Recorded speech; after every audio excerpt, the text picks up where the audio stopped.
Very good afternoon to all of you. Myself, Dr. Parvinder Singh, Assistant Professor in Guru Nanak Dev University College, Kapurthala, and with the kind permission of the chair, I am going to discuss the main findings of our research work. And the title of this presentation is Gratitude and Forgiveness in Relation to Psychological Well-being and Empirical Inquiry. As we all know, the ultimate goal of psychology is to assist everyone in becoming fully functional individuals. We, the psychologists, are supposed to enhance their mental health and psychological well-being. To achieve this goal, initially we try to identify and remove negative aspects from our behavior, which we thought that this hindered our growth. But later on, researchers realized that just by removing negative aspects, just by focusing on the negative traits, we can't achieve this bigger goal of psychology. Then researchers like Seligman emphasized that besides focusing on the negative aspects, we need to focus on the positive aspects of our behavior. We need to focus on the traits, positive traits, the virtues, the qualities. We need to focus on the positive aspects as well. So since then we have been exploring such factors which can be inculcated into one's lifestyle. So it could help us in realizing our potential to the maximum, so that we can become the healthy, the productive member of the society. We have been exploring these factors, and our present study is also in this same line, in which we try to explore the role of such two positive aspects, that are gratitude and forgiveness.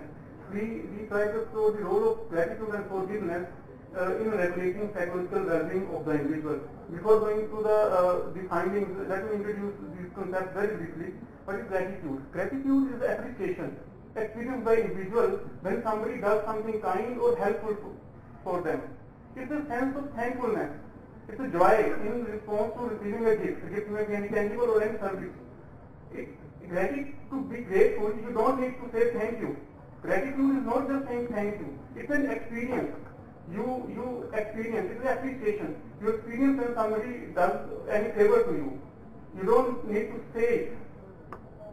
Gratitude is amplifier of many things in our life. It amplifies good things in our life. It amplifies good people in our life. It amplifies good in ourselves, the most important. And there are a number of researches showing that there is a relationship between gratitude and positive effects. And positive effects, we know that is a key determinant of physical, psychological well-being. Is a key determinant. There is a very famous study called the Nun study, which states that individuals experiencing more positive emotion tend to live more years as compared to individuals with experiencing low positiveness. Second concept is forgiveness. Forgiveness is the overcoming of negative effects and judgment toward the offender.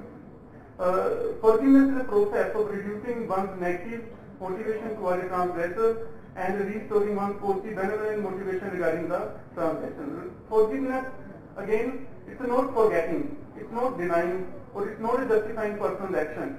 It is not overlooking or excusing what the offender has done, but it is the change of emotion. It is not an act or response towards the transgressor, but it is the change of emotion. So when somebody hurt you, you are experiencing negative emotion. The forgiveness is moving from negative to neutral, or neutral to towards positive things. Psychological well-being, as we are aware, that it closely resembles the WHO definition, a state of complete physical, mental and social well-being, and not just absence of disease or infirmity. An individual with good psychological well-being is able to adjust well with daily life stressors. He is able to take decisions on rational thinking. He has group-oriented thinking, environmental mastery.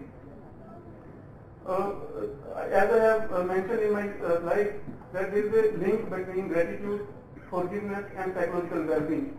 But to our these studies are conducted in Western context, and to our knowledge, not much investigation has been done in Indian context. So we thought to explore the role of these two positive aspects in relation to psychological well-being. Secondly, we thought that if these variables are found to be significant with psychological well-being, then it would provide a groundwork for counselors, for psychologists who want to devise some intervention program to enhance psychological well-being.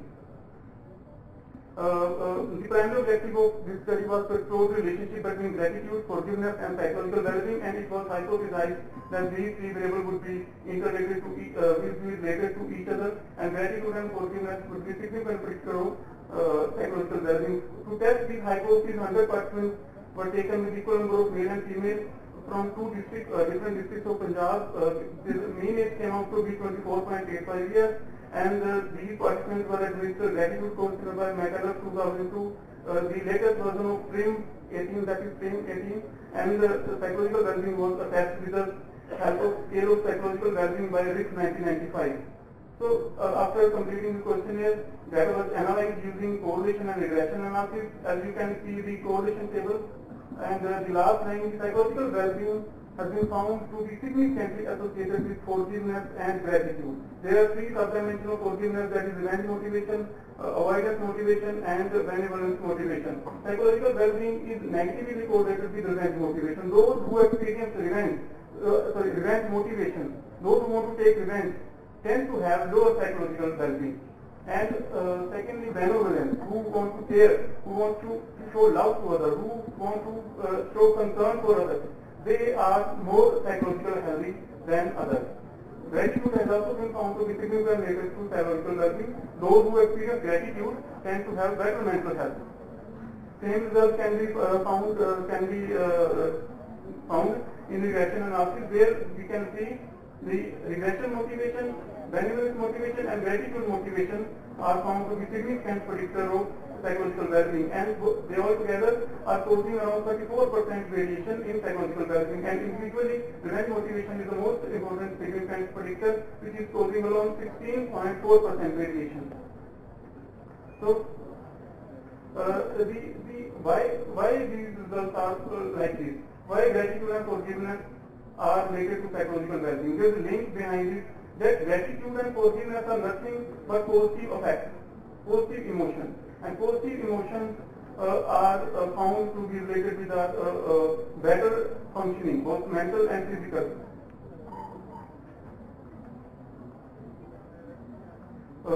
This relationship between forgiveness and psychological well-being can be attributed to the fact that forgiveness has qualities that translate a person's relationship with another person being forgiven and open to forgiver to oneself and the world in a new, better way. Practicing forgiveness can result in less guilt, anxiety, anger, and removal of fear.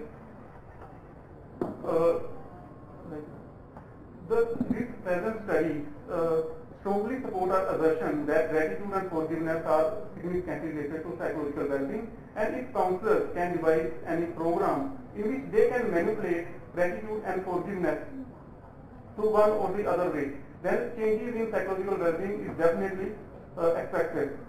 So we have some guidelines. In just 2 minutes I will explain what the counselor needs to do. So there are some guidelines.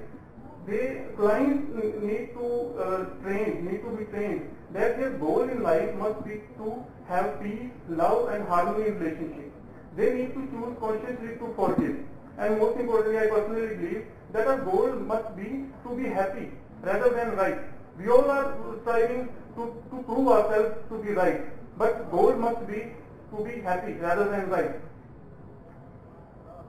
And we have to remember that what you focus on expands and what you pay attention to grow. If you are just focusing on negative aspects, it will definitely expand. If you are paying attention to negative aspects, it will grow. And most important, that while practicing forgiveness and gratitude, we must remember that forgiveness and gratitude is the betterment of one's own self and not for anyone else. It is heroic choice to feel gratitude and forgive. Mahatma Gandhi used to say that a weak can never forgive. It's an attribute of the strong. I would like to conclude this presentation with a very famous quotation by Algernon Carr, that some people are always grumbling because roses have thorns, but I am thankful that thorns have roses. Thank you.